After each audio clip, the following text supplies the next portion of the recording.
Assalamualaikum warahmatullahi wabarakatuh. Halo, kembali lagi bersama saya Indri Aprilia Lokatara dari kelas 3 TIA. Nah, sekarang saya di sini akan menjelaskan mengenai dasar-dasar Kotlin dan dasar-dasar layer dari Android Studio. Sebelumnya, apa itu Kotlin? Kotlin itu sebenarnya bahasa pemrograman yang relatif baru. Dia muncul sekitar tahun 2011 yang dikembangin sama perusahaan yang namanya JetBrains. Nah, Kotlin ini tuh bisa dibilang kayak saudaranya Java. Yang bikin Kotlin itu keren, dia bisa jalan di mesin yang sama kayak Java, namanya JVM. Tapi sintaksnya lebih ringkas dan lebih gampang dipakai. Yang bikin programmer tuh nulis kode lebih cepat dan lebih enak dibaca. Nah, Kotlin itu juga punya fitur-fitur modern yang bikin ngoding lebih aman dan efisien. Misalnya dia punya sistem yang lebih canggih untuk menghandle error. Yang bikin Kotlin populer, Google udah ngumumin kalau Kotlin itu bahasa resmi buat bikin aplikasi Android. Jadi banyak developer mulai pindah dari Java ke Kotlin buat bikin aplikasi Android. Intinya Kotlin itu bahasa pemrograman yang modern, fleksibel, dan cocok banget buat bikin aplikasi Android atau proyek-proyek lain yang membutuhkan performa tinggi. Dia kayak versi lebih keren dan simple dari Java. Oke, selanjutnya kita akan coba menggunakan bahasa Kotlin ini dengan membuka Kotlin Playground. Nah, pada saat buka Kotlin Playground, kita bakal lihat kode yang sudah ada. Biasanya sih ngeprint hello world kayak gini. Nah, sekarang yuk kita ganti tulisannya dengan mengetikkan kode ini. Jika sudah, kita jalankan programnya dengan tinggal pencet tombol run. Ntar bakal muncul hasil atau output kita di layar bawah. Nah, seperti ini hasil outputnya. Gimana kalau kita tambahin satu baris lagi dengan mengetikkan, nah di sini kita copy aja, lalu kita paste, terus kita ganti. Nah, pada saat kita jalankan programnya, outputnya ada 2 baris. Oke, di sini saya akan menjelaskan fungsi dari kodenya masing-masing. Yang pertama itu ada package com.example.belajar kode Kotlin. Ini adalah deklarasi package untuk kode Kotlin. Package ini digunakan untuk mengorganisir kode dan menghindari konflik nama. Nah, selanjutnya itu ada fun main. Ini adalah fungsi utama atau main function dalam Kotlin. Setiap program Kotlin harus memiliki fungsi main sebagai titik masuk eksekusi program. Nah, selanjutnya itu ada print line. Hai teman-teman teknik informatika, ini adalah perintah untuk mencetak baris yang hai teman-teman teknik informatika itu nanti outputnya. Dan print line itu adalah fungsi untuk mencetak teks dan kemudian pindah ke baris baru. Nah, bedanya print line dengan print itu adalah kalau misalnya print line itu tuh mencetak ke baris baru, jadi ada 2 baris. Kalau misalnya print aja tuh dia tuh bakal mencetak tapi dia tuh nggak buat baris baru, dia tuh di sebelah teks yang sebelumnya. Contohnya bedanya kayak gini. Nah, selanjutnya ada print line. Selamat, Anda sudah berhasil naik kelas. Ini mencetak baris kedua ke konsol yang tulisan selamat itu ke outputnya. Oke, kita ketikkan program selanjutnya.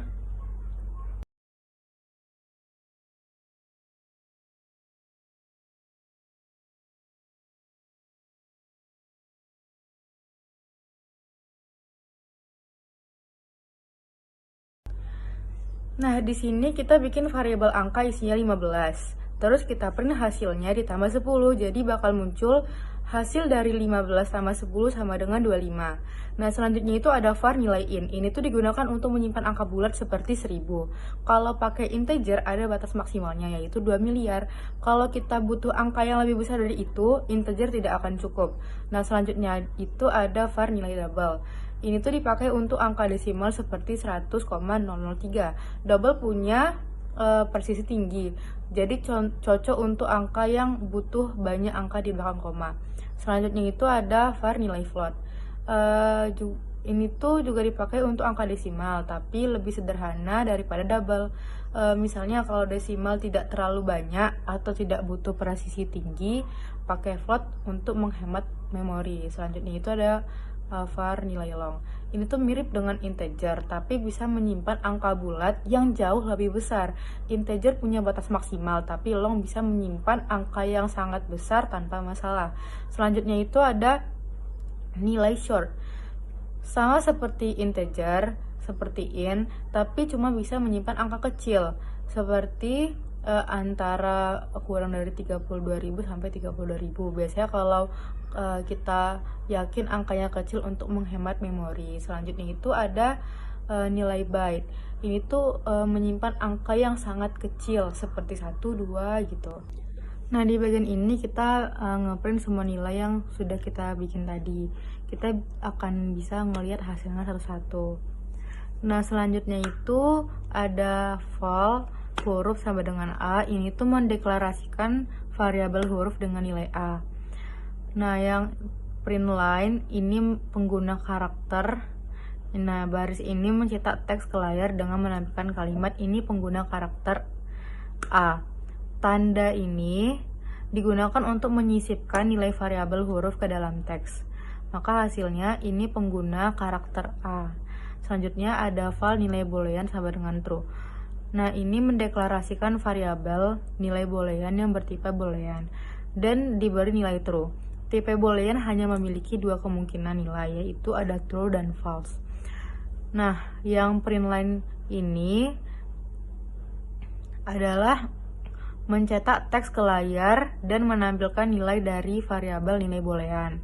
Tanda ini berfungsi untuk menyisipkan nilai variabel ke dalam teks.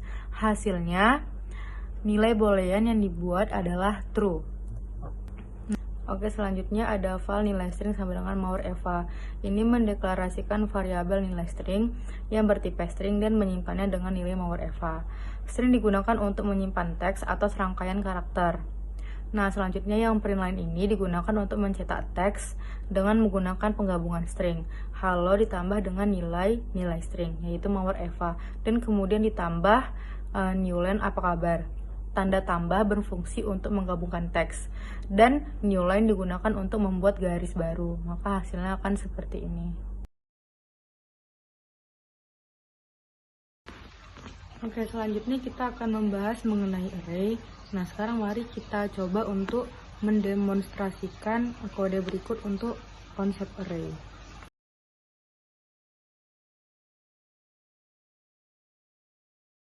Oke, yang pertama itu ada membuat array string, yaitu coba array. Nah, yang val coba array .2 array string sama dengan array of. Silahkan tuliskan apa saja. Ini adalah kode untuk membuat sebuah array bernama coba array yang berisi tipe data string dengan 4 elemen, yaitu ada silahkan, tuliskan, apa, dan saja. Nah, yang selanjutnya itu adalah mengakses elemen array. Ada print line, data coba array index 0. Nah, kode ini tuh mencetak elemen pada indeks ke-0 dari array coba array yang nilainya adalah silahkan. Selanjutnya itu ada print line data coba array indeks 3. Nah, kode ini tuh untuk mencetak elemen pada indeks ketiga dari coba array yang nilainya adalah saja. Nah, pokoknya kalau misalnya di array ini yang 0 itu ibaratkan 1 dan yang 1 itu yang urutan kedua. Oke, kode selanjutnya adalah untuk menampilkan isi seluruh array, yaitu ada print line isi seluruh coba array coba array content deep to string. Nah, kode ini tuh untuk mencetak seluruh elemen dari array coba array menggunakan fungsi content deep to string yang memberikan tampilan yang mudah dibaca. Outputnya itu silahkan tuliskan apa saja. Nah, yang selanjutnya itu adalah menampilkan panjang atau ukuran array. Kodenya itu ada print line coba panjang coba array tambah coba array size. Nah, kode ini tuh untuk mencetak ukuran atau jumlah elemen dari coba array yang bernilai 4. Selanjutnya itu ada mengambil elemen dengan fungsi get. Print line get coba array index 2 dollar coba array get 2. Nah, kode ini tuh untuk mencetak elemen pada indeks kedua dari coba array yang nilainya adalah apa. Selanjutnya itu ada val coba array 2 array in sama dengan array of 1 2 3 4 5. Nah, kode ini tuh untuk membuat array coba array 2 yang berisi tipe data in dengan 5 elemen, yaitu 1, 2, 3, 4, dan 5. Nah, selanjutnya itu ada print line data coba array 2, indeks 2, dollar coba array 2. Kode ini mencetak elemen pada indeks kedua dari coba array 2 yang nilainya adalah 3. Selanjutnya ada print line isi seluruh coba array 2 content deep to string. Nah, kode ini tuh untuk mencetak semua elemen dari coba array 2 yang tampilannya 1, 2, 3, 4, 5. Lalu kode print line panjang coba array tambah coba array 2 size. Kode ini tuh untuk mencetak ukuran dari coba array 2 yaitu 5. Lalu ada kode coba array 2 set 4,10. Kode ini tuh untuk mengubah nilai elemen pada indeks keempat dari coba array 2 menjadi 10. Sebelumnya nilainya adalah 5 dan setelah diubah nilainya menjadi 10. Nah, yang kode terakhir ini adalah print line hasil coba array 2 indeks 4 setelah di set coba array 2 4. Nah, kode ini tuh untuk mencetak nilai elemen pada indeks keempat setelah diubah yang sekarang menjadi 10. Nah, selanjutnya kita akan membahas mengenai collection. Sekarang mari kita ketikkan kode berikut untuk mendemonstrasikan konsep collection.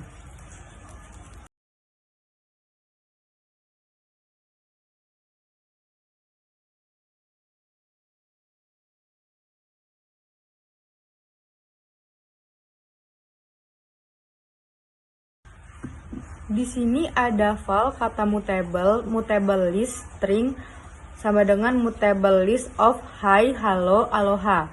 Nah, kode ini membuat sebuah mutable list bernama kata mutable yang berisi 3 elemen string, yaitu ada hi, halo, aloha. Mutable list ini memungkinkan penambahan dan penghapusan elemen, sehingga output yang dihasilkan itu adalah list yang menggunakan mutable hi, halo, aloha. Selanjutnya itu ada kata mutable add, he, dan kata mutable remove at 0. Nah, kode ini menambahkan elemen he ke dalam kata mutable dan menghapus elemen pada indeks ke-0, yang sebelumnya adalah hi. Lalu ada print line list mutable setelah ditambahkan tambah kata mutable yang dideskripsikan tadi. Lalu print line list mutable setelah dihapus tambah kata mutable.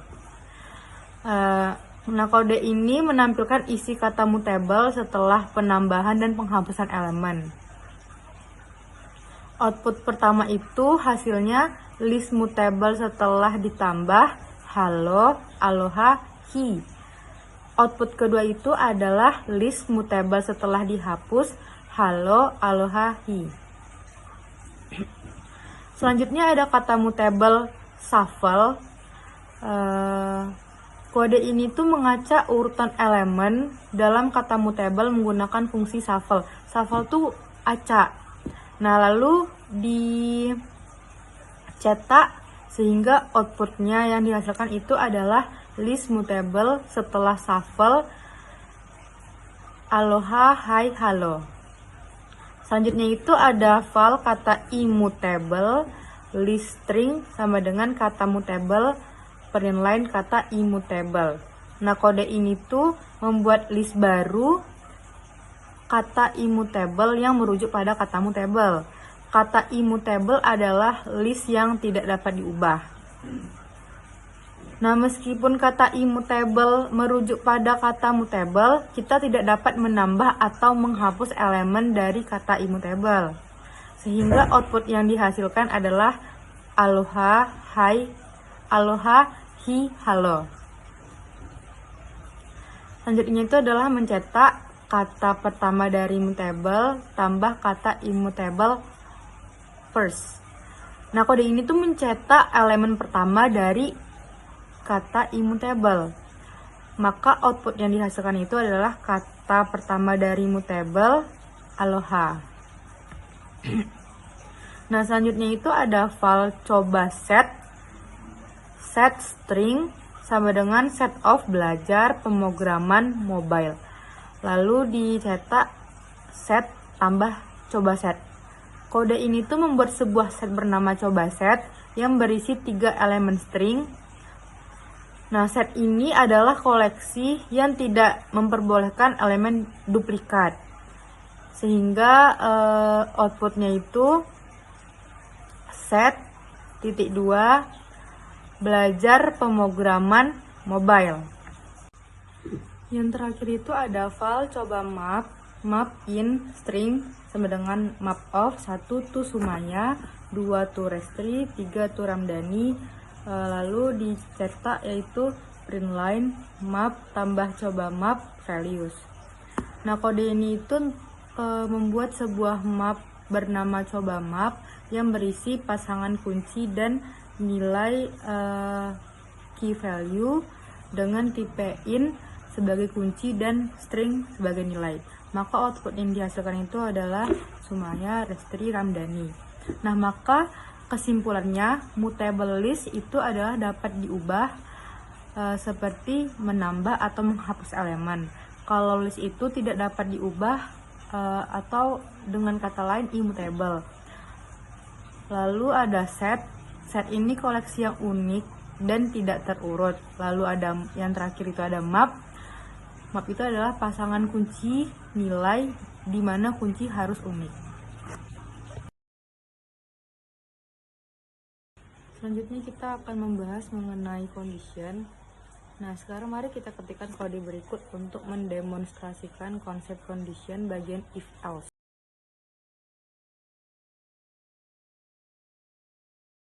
Setelah programnya sudah selesai kita ketik, maka kita akan menjelaskan mengenai program yang kita ketik tadi.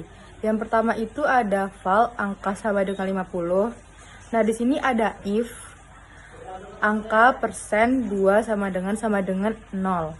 Lalu dicetak sama rata. Lalu dicetak lagi, ini di luar if loh. Nah, kode ini mengecek apakah angka 50 adalah bilangan genap. Jika angka dibagi 2 sisanya 0, maka akan mencetak sama rata. Baris kedua akan selalu dicetak karena berada di luar blok if, menunjukkan bahwa tidak semua pernyataan dalam kode harus terikat pada kondisi. Maka output yang dihasilkan itu adalah sama rata. Selanjutnya itu ada val nilai 1 sama dengan 3, val nilai 2 sama dengan 5,5. Nah, di sini ada if lagi nih. If nilai 1 lebih kecil nilai 2. Lalu dicetak nilai 3 lebih kecil daripada 5,5.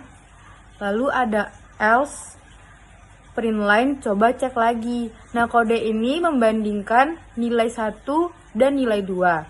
Jika nilai 1 lebih kecil dari nilai 2, maka akan mencetak pesan yang sesuai. Jika tidak, akan mencetak coba cek lagi. Dikarenakan value pada variabel 1 lebih kecil daripada value nilai 2, maka berdasarkan blok if system akan menampilkan nilai 3 lebih kecil daripada 5,5. Nah, selanjutnya itu ada val pernyataan sama dengan marah. If pernyataan sama dengan senang, lalu print line saya ikut senang. Else if pernyataan sama dengan sedih, print line jangan sedih lagi ya. Else, lalu ada print line saya minta maaf, dan yang terakhir itu ada print line ini contoh saja. Nah, kode ini mengecek nilai dari variabel pernyataan. Jika pernyataan sama dengan senang, ia mencetak pesan terkait. Jika tidak, ia memeriksa apakah sama dengan sedih. Jika tidak ada yang cocok, maka mencetak saya minta maaf. Maka outputnya, dikarenakan value yang berada pada variabel pernyataan tidak ada yang sesuai dengan kondisi yang ada di blok if, maka perintah else akan di-print. Lalu selanjutnya itu ada val nilai sama dengan 10. If nilai lebih kecil 0, lalu dicetak bilangan negatif. Selanjutnya itu ada else.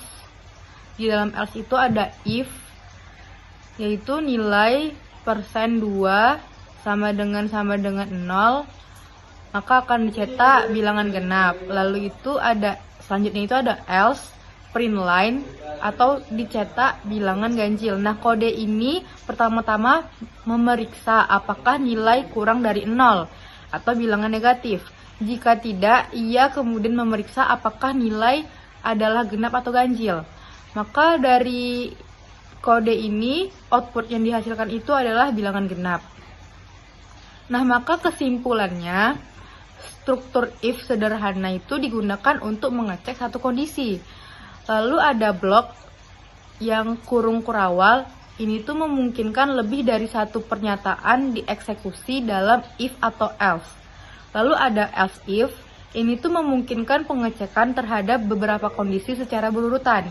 Lalu ada if bersarang, ini tuh memungkinkan untuk mengecek kondisi dalam kondisi, berguna untuk logika yang lebih kompleks. Selanjutnya kita akan membahas mengenai condition. Nah, sekarang mari kita ketikkan kode berikut untuk mendemonstrasikan konsep condition bagian when.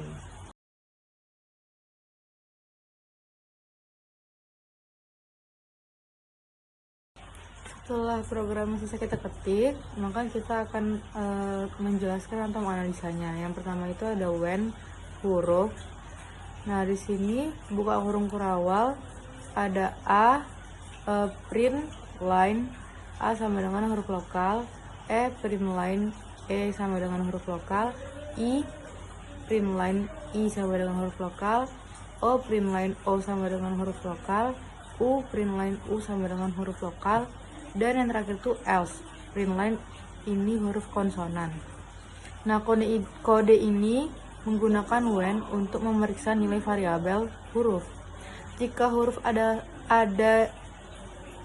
salah satu dari huruf vokal A, I, U, E, O ini, maka akan mencetak bahwa huruf tersebut adalah huruf vokal. Jika tidak, akan mencetak ini huruf konsonan. When ini berfungsi seperti pertanyaan switch. Di bahasa pemrograman lain memungkinkan banyak kasus untuk diperiksa. Nah, dikarenakan huruf E yang diinput itu, maka output yang dihasilkan E sama dengan huruf vokal. Selanjutnya itu ada val angka sama dengan 11 when angka buka kurung kurawal 2, 4, 6, 8, 10. Lalu dicetak angka genap. Else-nya dicetak print line angka ganjil. Nah, kode ini memeriksa nilai angka. Jika angka sama dengan salah satu angka genap yang ditentukan, ada 2, 4, 6, 8, 10 tadi, maka akan mencetak angka genap. Jika tidak, mencetak angka ganjil. Nah, dikarenakan kita tuh menginputkan angka 11 dan tidak ada di salah satu angka yang ditentukan, maka outputnya angka ganjil. Nah, selanjutnya itu ada val nilai sama dengan 88 when nilai buka kurung kerawal in 1,9 print line nilai berada di antara angka 1 sampai 9. Selanjutnya begitu juga sampai else print line nilai merupakan bilangan ribuan. Nah, kode ini menggunakan when untuk memeriksa apakah nilai berada dalam rentang tertentu yang tadi 1,9. Nah, Jika nilai berada dalam rentang 1 sampai 9, 10 sampai 99 atau 100 sampai 99, 100 sampai 999, maka akan mencetak pesan yang sesuai. Jika tidak, mencetak bahwa nilai merupakan bilangan ribuan. Menggunakan rentang in dalam when, memberikan fleksibilitas untuk memeriksa apakah suatu nilai termasuk dalam rentang tertentu. Nah, maka output yang dihasilkan itu adalah dikarenakan nilai sama dengan 88, maka outputnya adalah 88 berada di antara angka 10 sampai 99. Nah, yang terakhir itu ada val nilai kuis sama dengan 40. When nilai kuis buka kurung kurawal in 0 sampai 50, val nilai lulus in sama dengan 51 dikurang nilai kuis. Maka dicetak atau print line, kamu ikut revisi ya untuk lulus nilai kamu, begitu selanjutnya. Terus yang terakhir itu ada in 51 sampai 100, kemudian dicetak selamat kamu lulus ujian. Nah, kode ini memeriksa nilai kuis. Jika berada dalam rentang 0 sampai 50, ia menghitung beberapa poin yang dibutuhkan untuk lulus.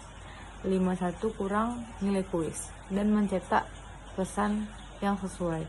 Jika nilai kuis berada dalam rentang 51 sampai 100, akan mencetak selamat kamu lulus ujian. Nah, dikarenakan nilai kuis sama dengan 40, maka output yang dihasilkan kamu ikut revisi ya. Untuk lulus, nilai kamu harus bertambah 11 poin lagi. Oke, sebelumnya kita sudah membahas mengenai dasar-dasar Kotlin ya. Nah, sudah ada beberapa coding yang kita jelaskan dan kita analisa. Nah, oke, langsung saja kita buka aplikasi Android Studio. Nah, jika teman-teman belum tahu mengenai tools-tools yang ada di Android Studio, teman-teman bisa membuka video saya yang ada di sebelumnya. Ketika Android Studio dibuka, langsung kita menuju ke folder rest. Kemudian pilih layout, lalu klik activity main.xml. Nah, jika tampilan kode tidak muncul seperti di sebelah sini, kalian bisa klik di bagian kanan pada opsi split. Nah, sekarang kita coba drag and drop elemen yang ada di bagian palet seperti number. Kemudian kita juga bisa drag and drop elemen button dan text view.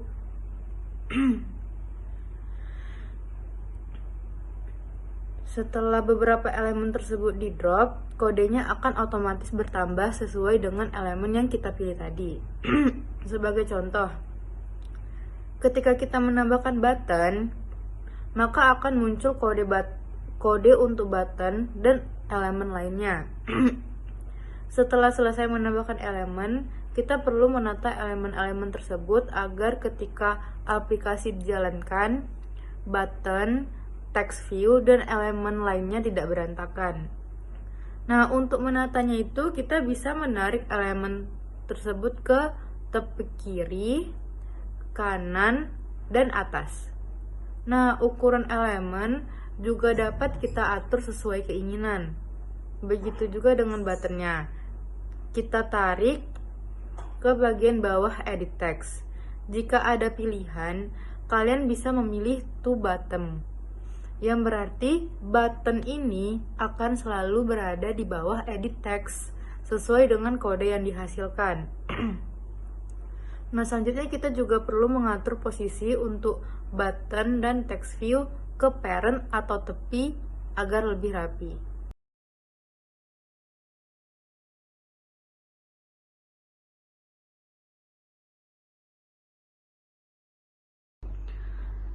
Nah, langsung saja kita run.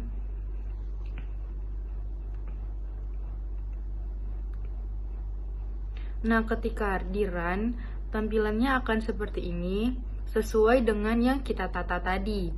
Nah, misalnya, kita close dulu. Misalnya di sini kita coba tidak mengaturnya. seperti kita drag and drop number saja, lalu tidak kita arahkan mau ke kiri, kanan, atau ke atas misalnya. Nah, ketika kita run,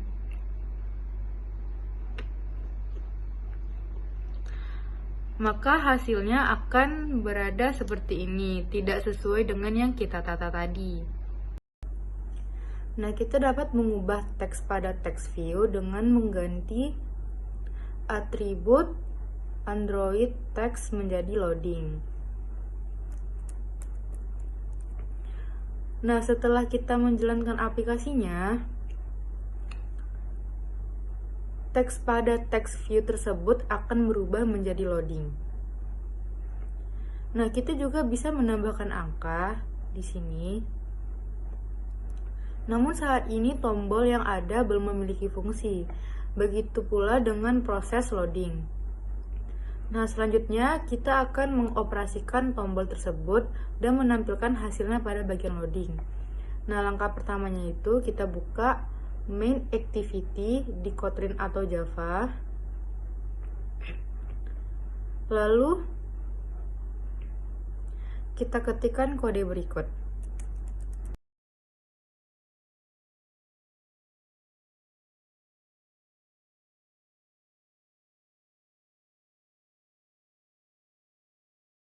Nah, setelah selesai kita mengetikkan kodenya, yang perlu teman-teman ingat itu, kita harus menyamakan ID-nya sesuai dengan yang ada di activity main itu. Misalnya, di sini edit text number, maka di activity main-nya ini harus edit text number juga. Jika kita mengganti ini menjadi input 1, maka di sini juga harus input 1. Begitu juga dengan sini dan di sini. Pokoknya semua itu harus disesuaikan dengan ID yang kita buat di awal. Nah, setelah selesai semuanya dan importnya juga sudah selesai, maka kita akan coba menjalankannya kembali.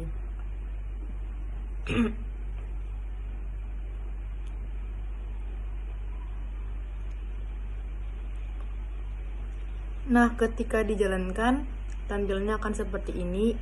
Ini tadi ada saya ubah terlebih dahulu biar tampilannya terlihat bagus. Nah, di sini kita coba menambahkan. Nah, ketika kita klik, maka tampilannya akan berada di bawah ini. Nah, sekian yang dapat saya sampaikan mengenai dasar-dasar Kotlin dan dasar-dasar layout di Android Studio. Mohon maaf bila ada kesalahan. Assalamualaikum warahmatullahi wabarakatuh. Oh wow!